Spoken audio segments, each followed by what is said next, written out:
Mi nombre es Renata. Tengo 41 años. He sido esposa, madre y cristiana por más de 20 años. Crecí en una familia que amaba la adoración.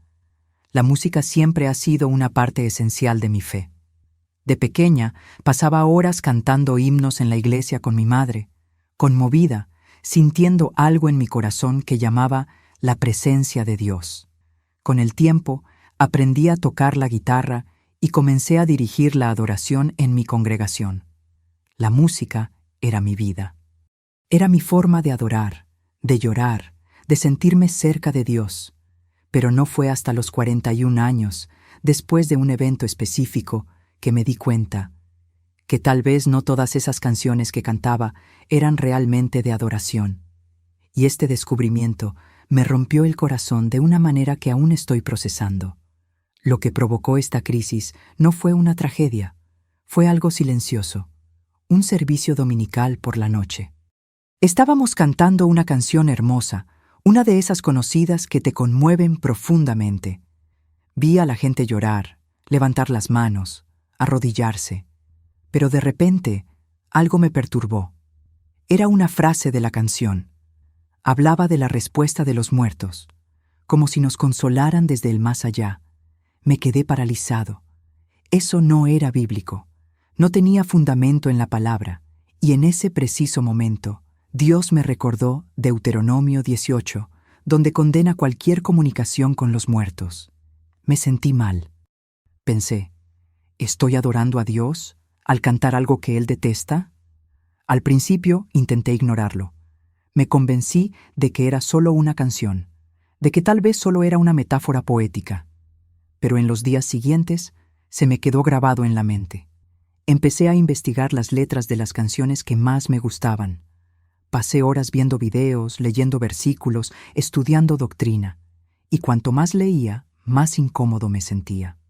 Descubrí que varias de las letras que cantaba cada domingo estaban llenas de sentimentalismo vacío. Otras exaltaban el yo, como si la adoración se tratara de mis sentimientos y no de la gloria de Dios. Algunas ni siquiera mencionaban el nombre de Jesús. Estaba en shock. Fue durante este proceso que Dios comenzó a confrontarme. No con gritos ni revelaciones místicas. Fue con la palabra. Juan 4:24 resonó en mi mente. Dios es espíritu, y quienes lo adoran deben adorar en espíritu y en verdad. La pregunta candente era, ¿estaba adorando en verdad? ¿O simplemente me conmovían los hermosos sonidos, pero me distraían espiritualmente? Con cada canción que analizaba, me daba cuenta de que muchas canciones populares de alabanza, aunque hermosas, no hablaban de la cruz, el pecado ni la redención. Hablaban de mí, de mis sentimientos, de mi dolor, de mi fuerza interior. Un ejemplo que me impactó fue una canción en la que el cantante decía que iba a robarle al diablo lo que le había quitado. Toda la canción sonaba como una conversación con Satanás. Pero Santiago 4:7 dice claramente, «Sométanse a Dios, resistan al diablo y huirá de ustedes». No se nos enseña a hablar con el enemigo, y mucho menos a cantarle. Esto me hizo comprender cómo, sin darnos cuenta, muchas canciones nos llevan a prácticas sin fundamento bíblico. Y cuando me di cuenta de esto, lloré. Lloré porque, sin saberlo, estaba llevando a otros a cantar eso. Yo era responsable de propagar el error.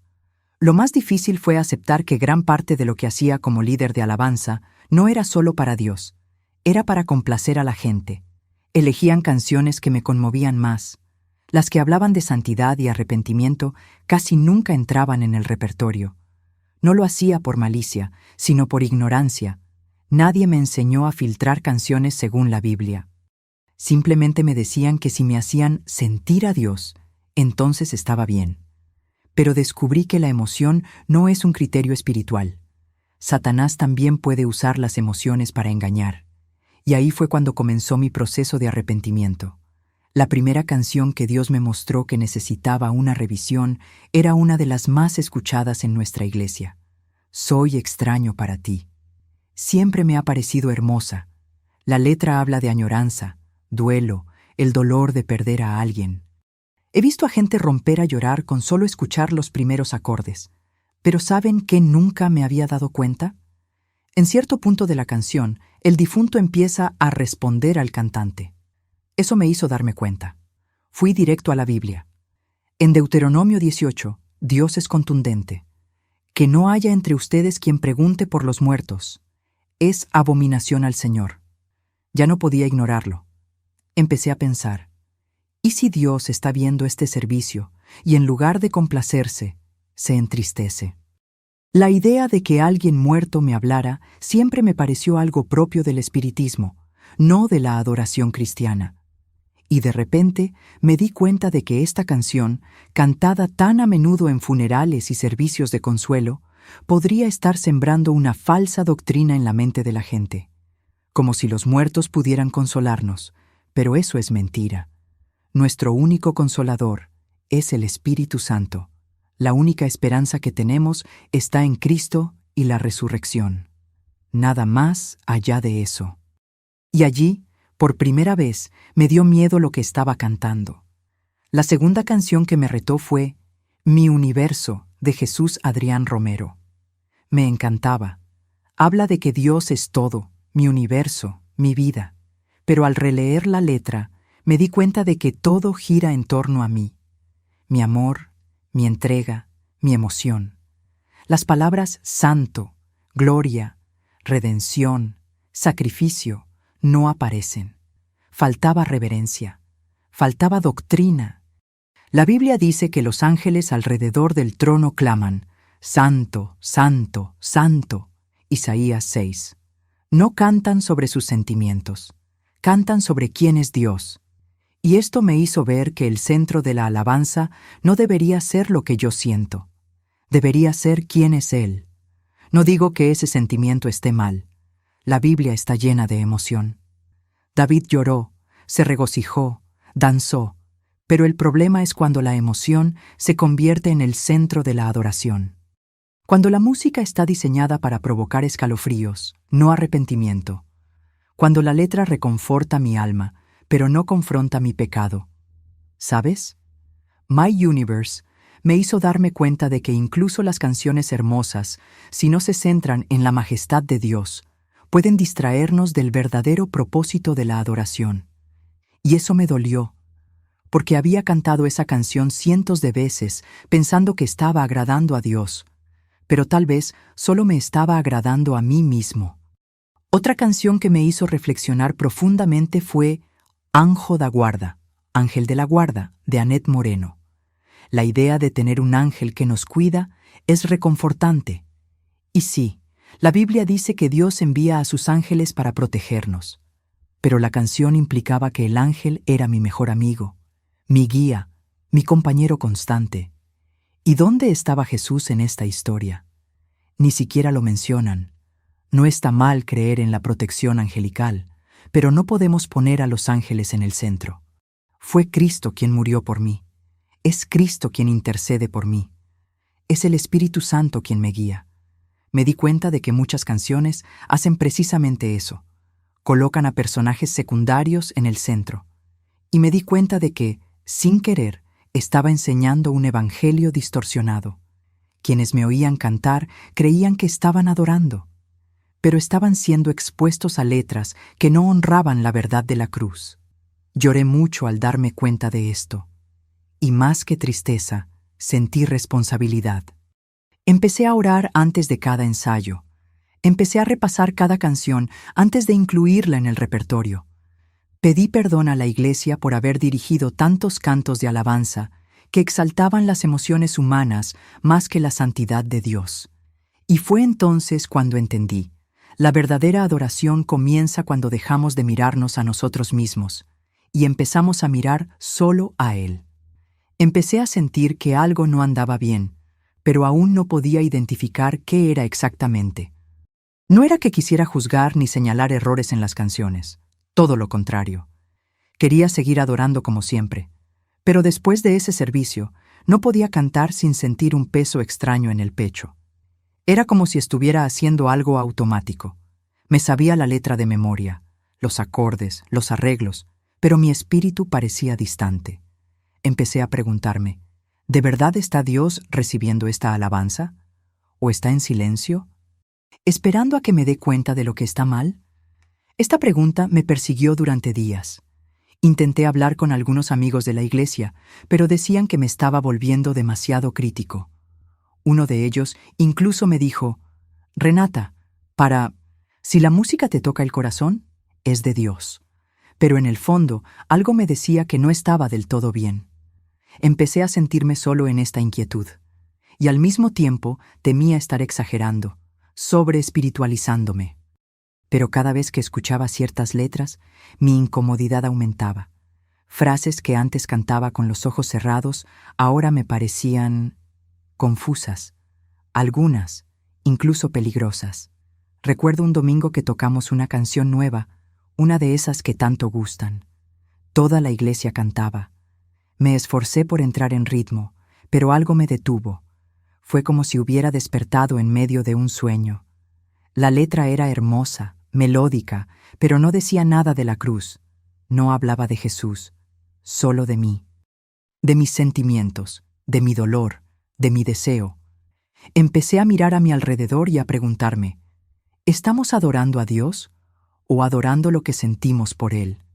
Parecía sutil, pero algo andaba mal. Era como si el centro se hubiera desplazado y nadie se hubiera dado cuenta. No tenía el valor de hablar con el pastor. Todavía no. No quería causar problemas ni parecer legalista, pero necesitaba entender. Así que empecé a escribir la letra de las canciones que cantábamos, una por una. Luego, sola en casa, me sentaba con la Biblia a mi lado y leía. Comparaba, oraba. A veces lloraba porque me sentía perdida. Era como si lo que siempre había llamado adoración se me escapara de las manos. Y aún más doloroso era pensar que, durante años, había cantado estas canciones sin cuestionarlas. Había guiado a otros por este camino. Durante este proceso, algo que me impactó fue darme cuenta de que algunas canciones parecían más enfocadas en alimentar nuestro ego que en exaltar a Dios. Canciones que decían frases como «lo recuperaré», «venceré», «el diablo me devolverá todo lo mío». Y pensé, ¿pero dónde está eso en la palabra? ¿Quién dijo que así se gana? Recordé Santiago 4:7. Sométanse a Dios, resistan al diablo. Pero no vi a nadie cantar sobre sumisión, solo sobre victoria personal. Esto me confundió mucho. Empecé a darme cuenta de que quizás el problema no era solo la letra, sino lo que buscamos al cantar. Era como si la adoración se hubiera convertido en un medio de consuelo emocional, algo para hacernos sentir mejor, en lugar de algo para exaltar la santidad de Dios. Y ese pensamiento me aterraba, porque si eso era cierto, ¿qué más estaba haciendo mal que no sabía? ¿Se habían convertido las canciones en una distracción espiritual, incluso con buenas intenciones? ¿Se estaba dejando llevar la iglesia por hermosas melodías mientras se alejaba lentamente de lo sagrado? No tenía respuesta, pero sentía que tenía que seguir adelante. No podía ignorarlo más. Un día, tomé un cuaderno y escribí en la parte superior de la página: ¿a qué llama la Biblia alabanza? Quería claridad. Ya no quería dejarme guiar solo por la emoción o la tradición de la iglesia. Empecé a investigar los Salmos, Juan y Apocalipsis. Busqué todo lo que pudiera mostrarme cómo era la adoración que agrada a Dios. Y algo empezó a destacar. La verdadera alabanza en la Biblia siempre exalta quién es Dios, no quiénes somos nosotros. Habla de su grandeza, su justicia, su poder. No de lo especial que soy ni de lo que quiero recibir. Esto me hizo ver mis decisiones de una manera completamente nueva. Fue en este espíritu de búsqueda que me topé con una canción que había cantado decenas de veces. El título era conmovedor: Te doy gloria. Hasta entonces parecía perfecta. Decía que Jesús merecía gloria por llevar la corona de espinas. Era poética. Pero al repasar el pasaje bíblico, me di cuenta de que los soldados se pusieron la corona de espinas como una burla, no como un verdadero gesto de coronación. La verdadera corona de Cristo viene en la resurrección, en la victoria sobre la muerte, no en la humillación. Esto me desconcertó. Comprendí que incluso las palabras hermosas, si se malinterpretan, pueden llevarnos a doctrinas distorsionadas. Pasé días pensando en esto. Recordé cuántas veces había visto a gente conmovida por esta canción. No puedo negar que es conmovedora, pero comencé a preguntarme, ¿se complace Dios con la adoración que nace de un error teológico? ¿O espera que seamos más fervientes con lo que le ofrecemos? Me dolía pensar que tal vez estaba ofreciendo algo incompleto o incluso equivocado, y peor aún, enseñando a otros a hacer lo mismo. Desde entonces, comprendí que el problema no solo radicaba en las canciones individuales, era la forma en que, como iglesia, abordábamos la adoración. La quinta canción que me conmovió fue una de pocas preguntas atrevidas. Se cantaba con autoridad, con fuerza. La letra decía que el creyente debía declarar la guerra, arrebatarle lo que el diablo le había robado, recuperar lo que le pertenecía. Yo mismo la he cantado, gritando, micrófono en mano. Pero después de repasar todo a la luz de la Biblia, me detuve y pensé, ¿dónde me dice la Biblia que le quite algo al enemigo? ¿No es Cristo quien derrotó al diablo? ¿Y no es Él quien nos devuelve lo perdido? En ningún momento Jesús nos enseña a confrontar al diablo con palabras humanas. Él usó la palabra, siempre. Me encontré recordando Santiago 4:7. Someteos a Dios, resistid al diablo, y huirá de vosotros. El mandato es claro. Primero, sométanse a Dios, luego, resistan. Pero no hay ninguna orden de cantar ni gritar contra Satanás, como si eso nos diera autoridad. Sentí que había algo muy peligroso en esa letra. Fortalecen el ego, pero no necesariamente fortalecen la fe. Y eso me asustó. ¿Cuántas veces he cantado con emoción, pensando que estaba ganando una batalla espiritual? Pero quizás solo estaba alimentando mi carne, mi deseo de parecer fuerte, mi vanidad disfrazada de fe. Todo esto me consumía por dentro. Me costaba dormir, me costaba ensayar. Cada canción que escuchaba ahora estaba llena de tensión, de duda. Lo que antes era simple se convirtió en un campo de batalla dentro de mí. Pero una cosa sabía: Dios no me estaba acusando, me estaba despertando, y aunque era doloroso, también era liberador, porque ahora entendía que la verdadera alabanza no podía nacer de la ignorancia. Tenía que provenir de la verdad, y si quería seguir adorando, tendría que empezar de cero, desde cero si era necesario. Fue entonces cuando empecé a comprender el peso de mi responsabilidad. Como líder de alabanza, lo que cantaba ante el micrófono terminaba moldeando la fe de quienes me escuchaban. No solo entretenía, estaba enseñando. Y si lo que cantaba no se alineaba con la Biblia, el error no era solo musical, era espiritual. Me quebrantaba por dentro. Pensé en las personas nuevas en la fe, los jóvenes, los niños de la iglesia. ¿Cuántas veces habían repetido frases que cantaba con tanto entusiasmo? ¿Y ahora ni siquiera sabía si eran ciertas? En medio de esta crisis, otra canción empezó a molestarme. Era una de esas canciones que te tocaban el corazón, ¿sabes? Con una letra sensible, una melodía suave. Pero había un detalle que se me quedó grabado. La canción no mencionaba a Dios, ni a Jesús, ni una sola vez. Era una especie de declaración romántica que podía cantarse a cualquiera, y sin embargo se usaba como alabanza. Toda la iglesia cantaba con los ojos cerrados y las manos en alto, como si fuera para Dios. ¿Pero lo era? Leí y releí la letra. No había cruz, no había pecado, no había redención, solo había sentimiento. Y empecé a notar un patrón. Muchas canciones que dicen ser cristianas son, en realidad, composiciones románticas etiquetadas como de fe. Hablan de amor, cuidado, protección, pero todo de forma genérica, sin mencionar el nombre que sobresale de todos los nombres, Jesucristo. Y si quitamos a Jesús del centro, ¿qué queda? Emoción, música hermosa, pero no adoración. Y empecé a temer que la gente se estuviera acostumbrando a este tipo de alabanza vacía, alabanza que agrada al oído pero no transforma el corazón, alabanza que conmueve pero no edifica. Recuerdo una noche que me desperté en medio de la noche con lágrimas corriendo por mi rostro. Soñé que estaba en un servicio religioso, cantando una canción que era un éxito en Internet. En el sueño, Jesús cruzó la puerta de la iglesia y se dirigió al altar, pero nadie se dio cuenta. Todos tenían los ojos cerrados, cantando, para sí mismos. Cuando desperté, me senté en el borde de la cama durante minutos, con el corazón acelerado. ¿Era una advertencia? ¿De verdad pasa desapercibido en muchos servicios por las canciones que elegimos cantar? Ese mismo día, decidí tener una conversación sincera con Dios. Cerré la puerta del dormitorio, me arrodillé y dije: Señor, si me equivoco, corrígeme, pero si tengo razón, enséñame qué hacer, porque ya no puedo fingir que todo está bien. Fue una oración silenciosa pero dolorosa.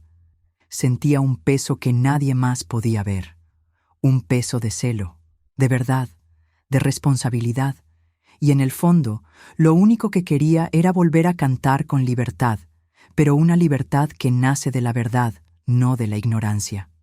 Poco a poco, Dios me mostró que el problema no era la música en sí, era la falta de discernimiento. Era la prisa con la que aceptábamos cualquier canción nueva solo porque nos conmovía.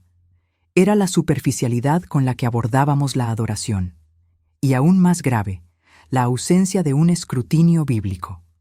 Muchas iglesias hoy eligen su repertorio basándose en lo que se viraliza, lo que pega, lo que motiva a la gente. Pero olvidan preguntarse: ¿glorifica esto a Dios? ¿Enseña la verdad? ¿Prepara el corazón para el cielo o solo para el consuelo terrenal? Y fue con estas preguntas que mi corazón comenzó a cambiar. Para entonces ya no podía participar en los servicios de la misma manera. No por rebeldía, sino por reverencia. Me sentaba en la banca, escuchaba al grupo de alabanza empezar a cantar, y en lugar de unirme a la alabanza, empezaba a prestar atención a la letra. Cada frase, cada verso.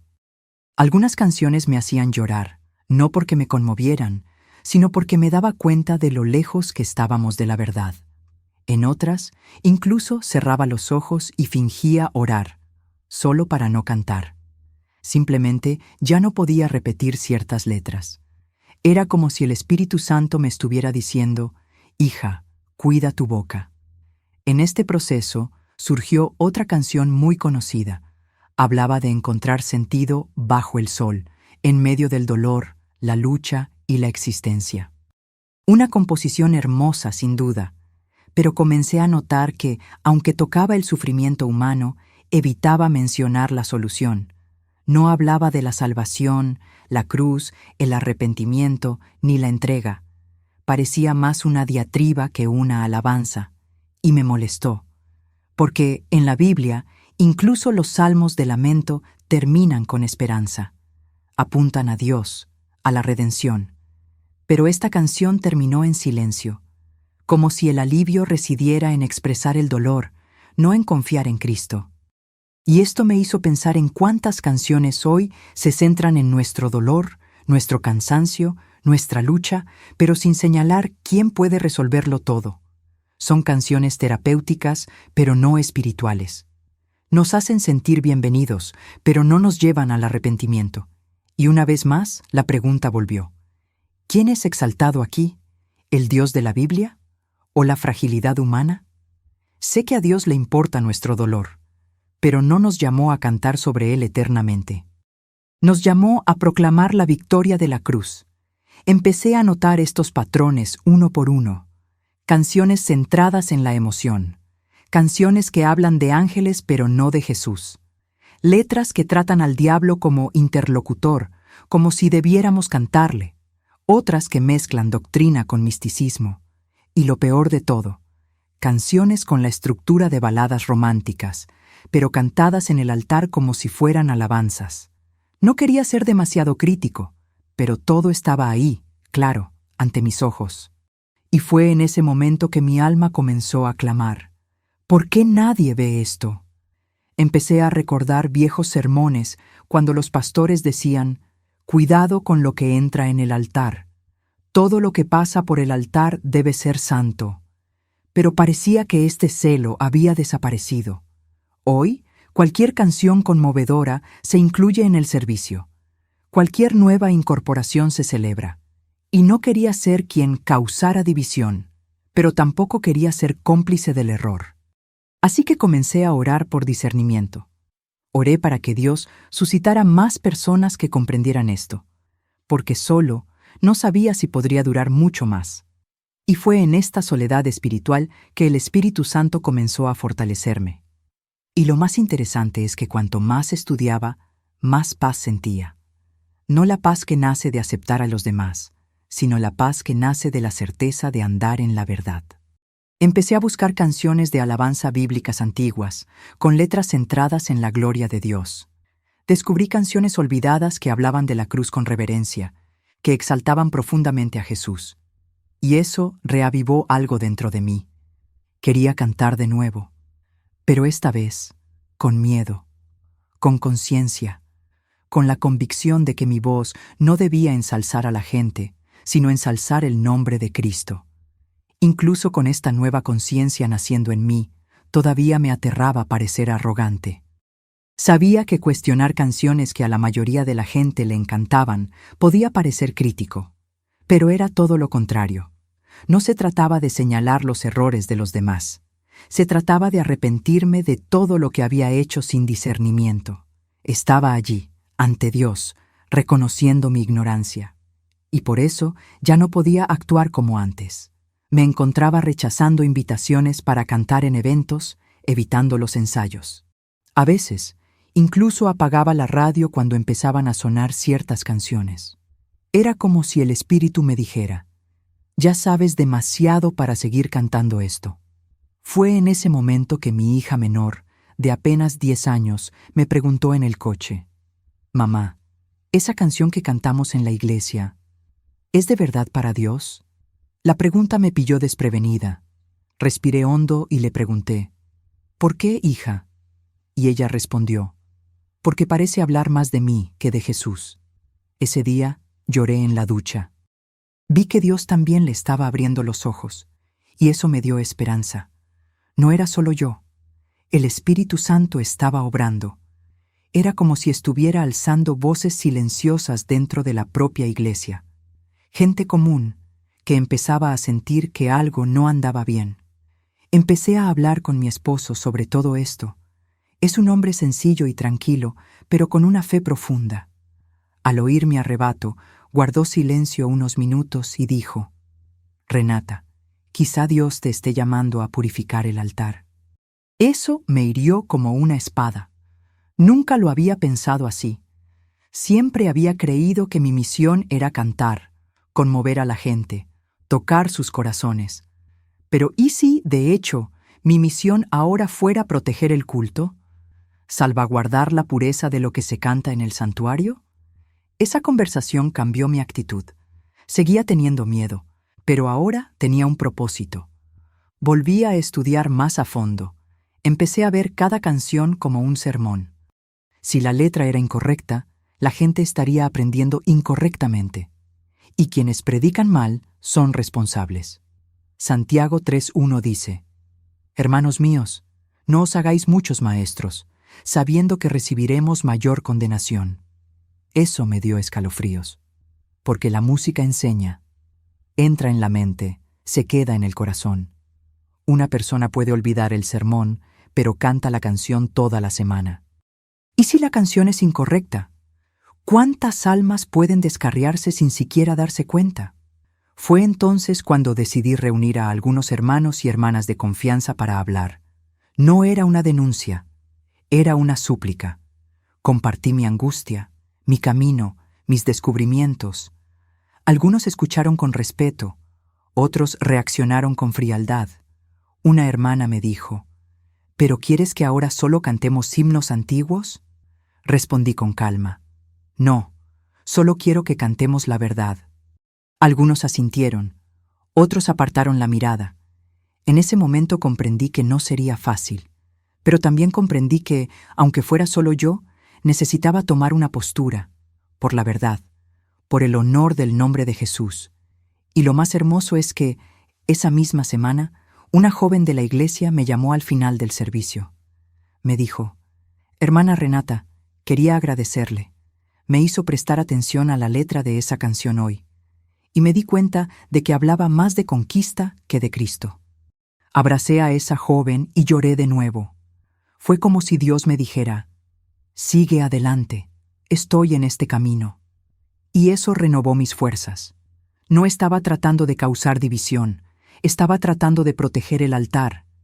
Y aunque muchos aún no entendían, sabía que el Señor veía mi corazón. A partir de ese momento, algo empezó a cambiar más profundamente dentro de mí. Ya no me veía como un líder de alabanza en el sentido convencional. Empecé a verme como alguien que necesitaba estar alerta, no solo con lo que decía, sino también con lo que oía. Y esto me llevó a un nuevo nivel de vigilancia espiritual. Empecé a examinar las letras, el origen de las composiciones y la doctrina tras las melodías con mucho más cuidado. Descubrí que algunas canciones provenían de movimientos que negaban la Trinidad, otras que exaltaban a los ángeles y otras que ni siquiera mencionaban a Dios, y, sin embargo, estaban en nuestro repertorio. Me sentía en guerra, una guerra silenciosa pero profunda. Por un lado, la verdad que la Biblia me mostraba. Por el otro, la resistencia de una cultura cristiana acostumbrada a lo superficial, lo rítmico, lo agradable. A menudo pensaba en rendirme. Era doloroso ver a gente que amaba seguir cantando canciones con mensajes distorsionados, como si nada hubiera pasado.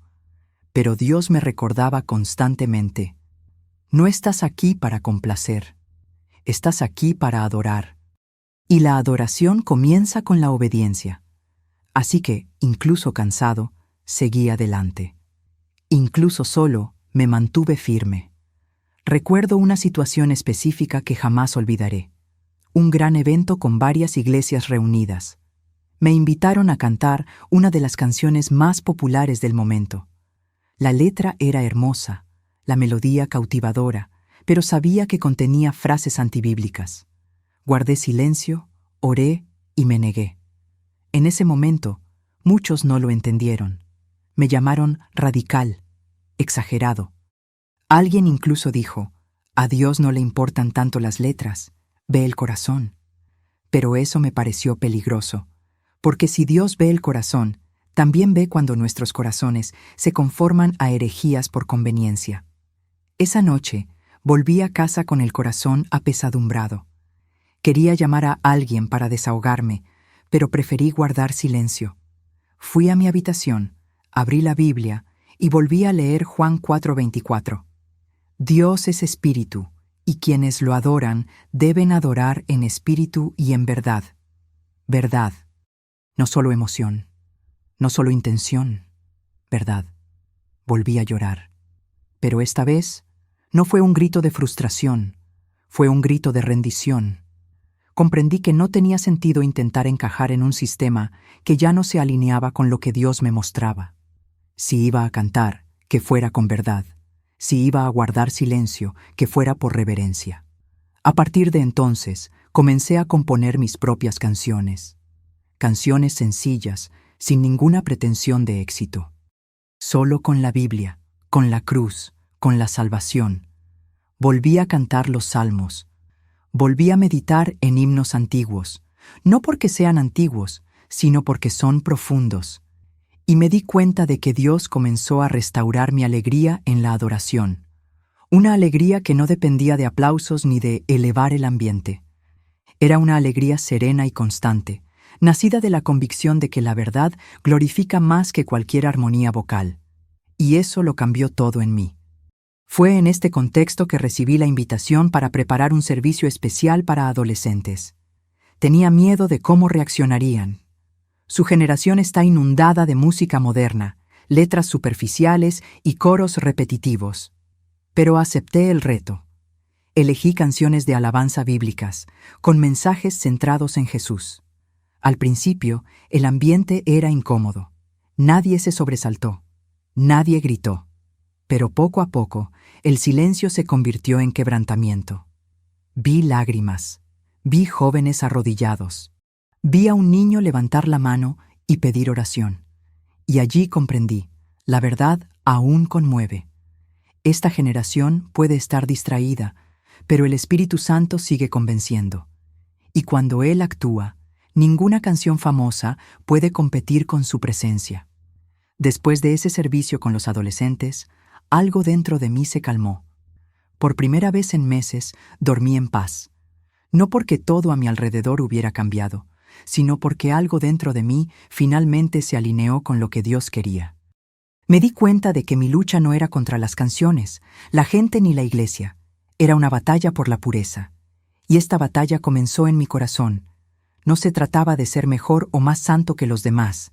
Se trataba de ser responsable de lo que canto ante un Dios santo. Un Dios que merece más que palabras bonitas. Merece la verdad. Con esta comprensión, comencé a verlo todo con más claridad. Las letras que exaltaban el yo, que nos mandaban a tomar posesión o declarar la victoria, ya no me seducían.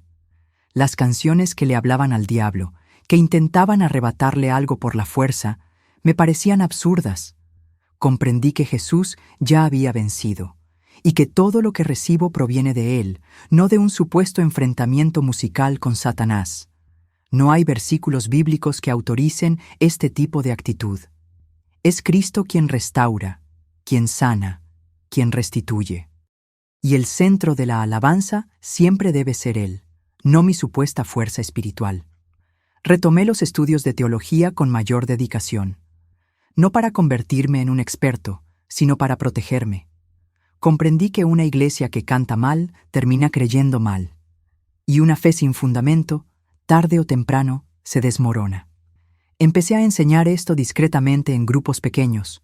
Compartía versículos, explicaba los contextos. Mostraba cómo algunas canciones, incluso las conmovedoras, estaban desconectadas de la palabra. Y, para mi sorpresa, algunas personas también empezaron a abrir los ojos.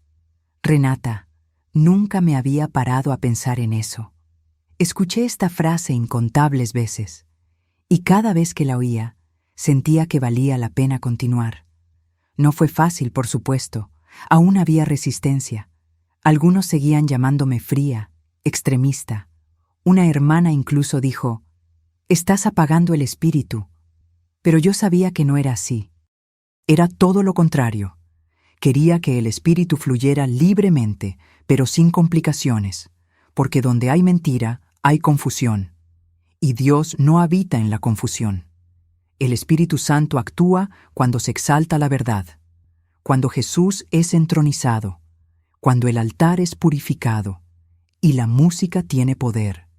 Puede edificar, pero también puede envenenar. Por lo tanto, cada nota debe ser consagrada. Empecé a ver la selección de canciones como una intercesión. Ya no elegía lo bello, sino lo verdadero. Oraba antes de componer cada repertorio. A veces, dedicaba más tiempo a elegir la canción que a ensayar, y empecé a notar que la atmósfera espiritual del servicio empezaba a cambiar. Era más sobria, más profunda. La gente no gritaba tanto, pero lloraba más. No saltaban, sino que se arrodillaban. No se marchaban diciendo, «Qué hermosa canción de alabanza», sino, «Dios me habló». Y para mí, esa fue la mayor confirmación de que iba por buen camino. Pero la mayor señal de todas llegó en una reunión donde nadie esperaba nada. Era un miércoles cualquiera. Canté solo 2 himnos sencillos, centrados en la cruz. Y a la mitad del segundo, un hombre que rara vez asistía a los servicios comenzó a llorar. Al final, se me acercó y me dijo, «Hoy, por primera vez, entendí lo que significa adorar de verdad. Fue como si Jesús estuviera aquí». No pude responder. Simplemente lloré con él, porque ahí estaba la razón de todo. Por eso había enfrentado tanta resistencia. Por eso Dios me había permitido ese dolor, para que la adoración volviera a ser lo que siempre debió haber sido, un verdadero altar ante el trono. Después de ese día, comencé a darme cuenta de que Dios estaba restaurando poco a poco no solo la adoración en la iglesia, sino también en mí.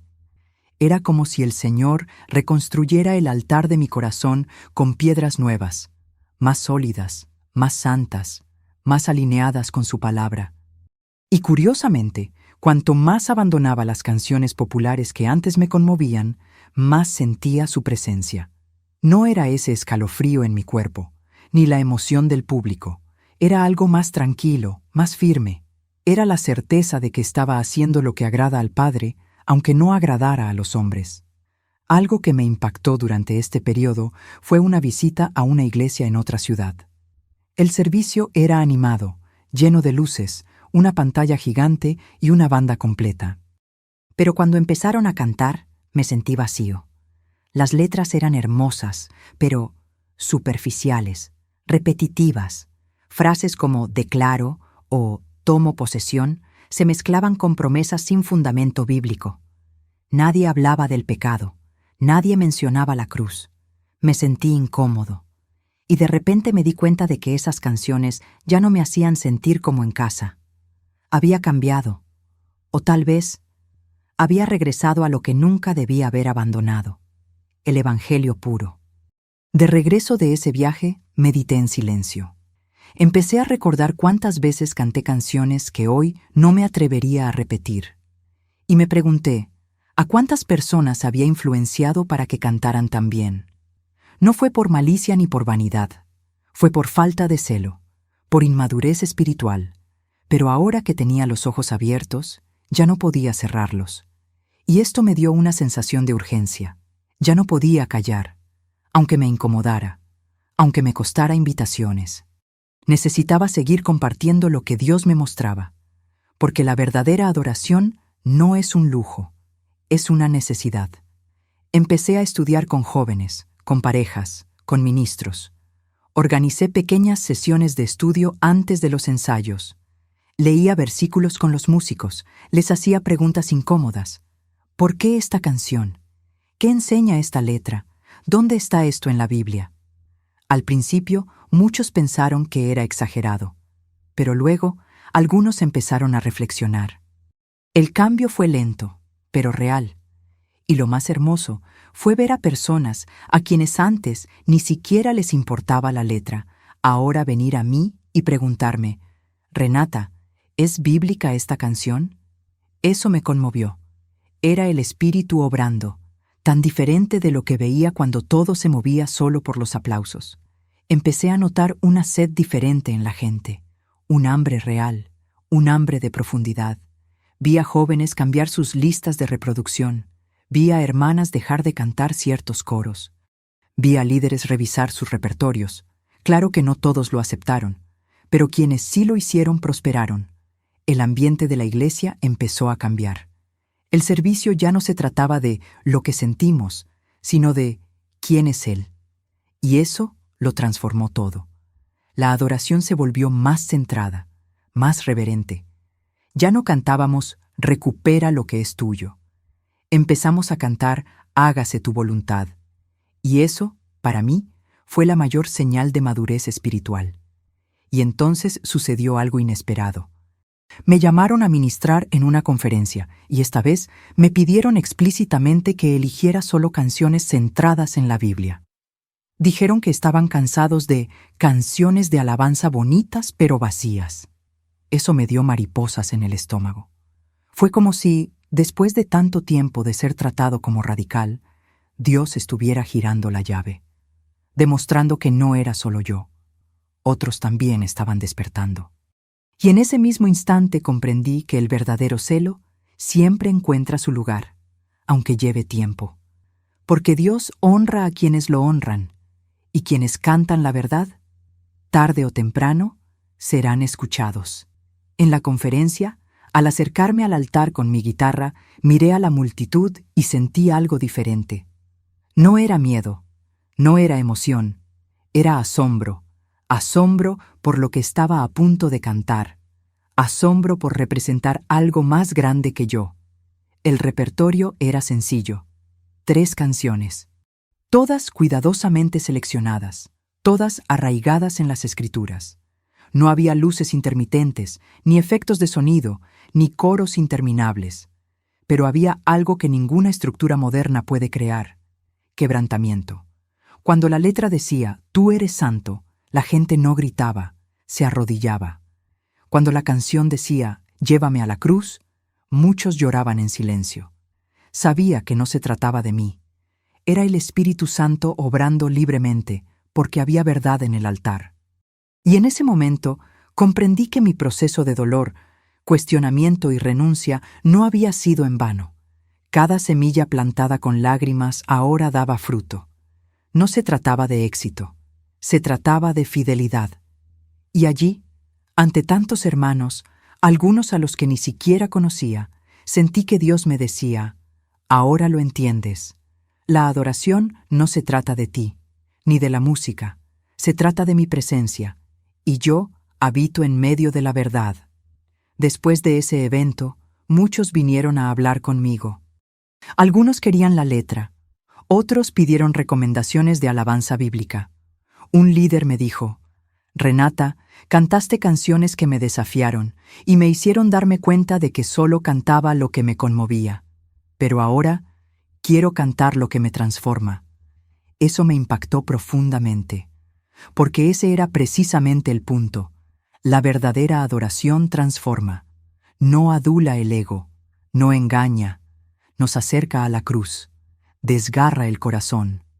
Y por mucho que duela al principio, ese es el tipo de dolor que genera vida. Fue entonces cuando escribí algo en mi cuaderno: «La música que no me lleva a la santidad me aleja de Dios».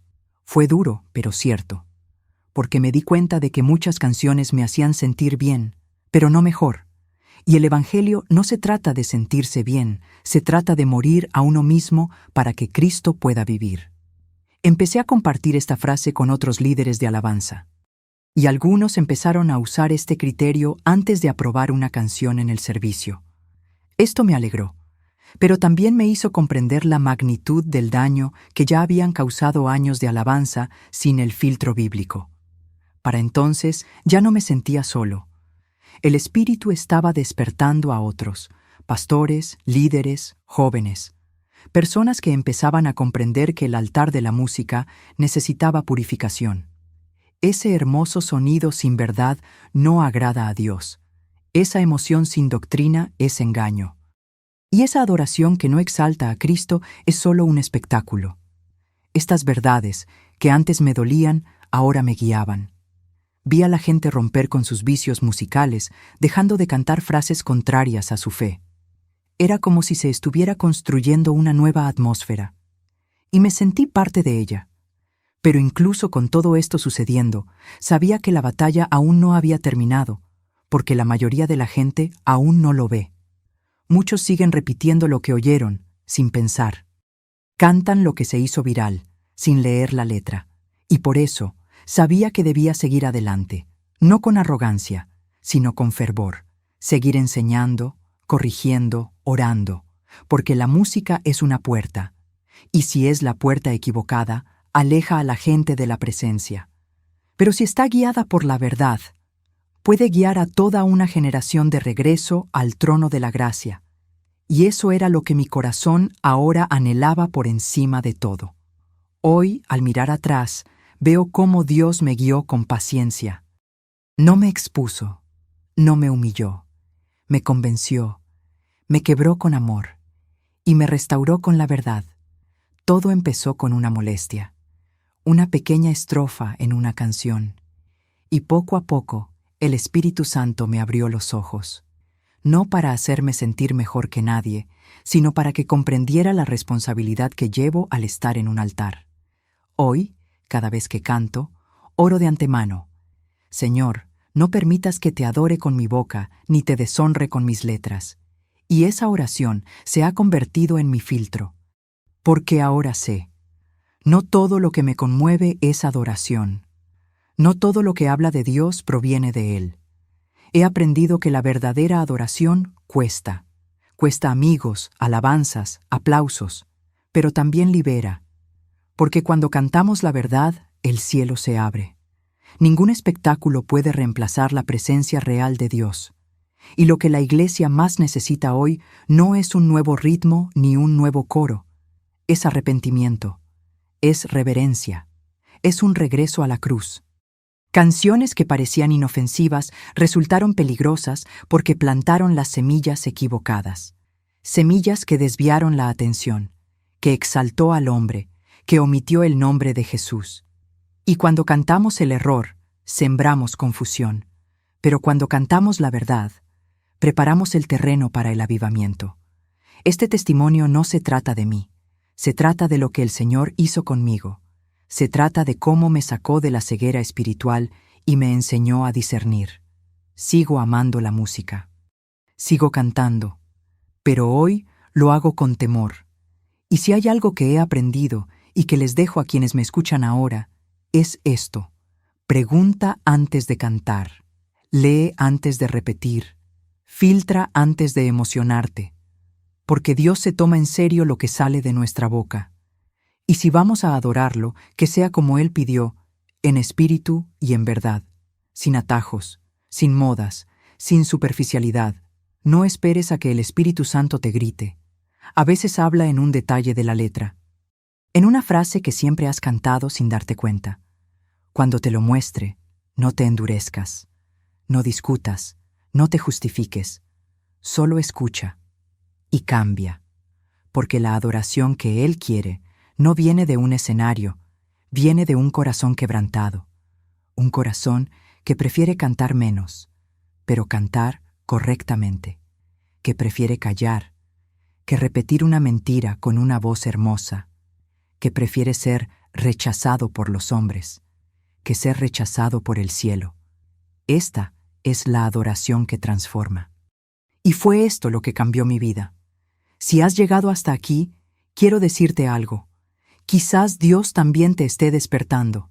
Quizás esté usando este testimonio para recordarte que el altar no es un lugar de vanidad, es un lugar de renuncia. Y la música es más que arte, es ministerio. Lo que sale de tu boca debe ser fiel a la palabra, porque el cielo escucha, y el infierno también. Y cuando la iglesia canta mal, se expone. Pero cuando canta la verdad, se fortalece, resiste el engaño. Abre paso para que la gloria de Dios descienda. Y eso, ningún acorde moderno puede reemplazarlo. Hoy sigo con mi cuaderno, mi Biblia y mi guitarra. Sigo enseñando, componiendo, corrigiendo. No porque sea perfecto, sino porque he despertado. Y ahora ya no puedo callar. Porque sé lo que pasa cuando la iglesia canta sin pensar. Y sé lo que pasa cuando canta con discernimiento. Y si este testimonio ha servido para algo, que sirva para esto, guiarte de vuelta a la verdad. Que seas parte de la generación que purifica el altar, que tiene celo por la doctrina, que canta con entendimiento. Porque hay poder en las palabras, y cuando las palabras exaltan a Jesús, el cielo responde: ahora te toca a ti. Si este testimonio te conmovió, te invito a hacer más que solo darle me gusta o compartirlo. Te invito a reflexionar. ¿Qué cántico has estado cantando delante de Dios? ¿Qué has estado repitiendo con tu boca? ¿Está esto en línea con la palabra? Esta no es una pregunta retórica, es un llamado a la vigilancia. Escribe aquí en los comentarios. ¿Qué canciones has notado que están en desacuerdo con la Biblia? ¿Alguna vez has pasado por este proceso de discernimiento en el altar? ¿Conoces otras canciones que suenen cristianas, pero que no exalten verdaderamente a Cristo? Comparte tu testimonio. Ya seas un líder, un músico, un intercesor o simplemente un cristiano que canta desde el corazón, tu experiencia puede abrir los ojos de otros hermanos y hermanas. La verdad te hace libre, pero también necesita ser proclamada. Y si no lo habías pensado hasta ahora, ora, pide discernimiento. Toma tu Biblia y lee la letra que cantas. Empieza hoy, una canción a la vez. Y si necesitas ayuda, aquí estamos. Esta comunidad no está formada por personas perfectas. Está formada por personas despiertas. Graba esta verdad en tu corazón. No todo lo que se mueve es adoración. No todo lo que se vuelve viral construye. Y no todas las canciones que hablan de Dios vienen de Dios. Deja tu comentario, Comparte este video con los líderes de adoración. Envíalo a tu grupo de la iglesia. El altar necesita ser limpiado y todo comienza con una simple elección: cantar la verdad. Que el Señor te bendiga, te dé discernimiento y te use para levantar un sonido nuevo, puro, santo y lleno de gloria. Amén.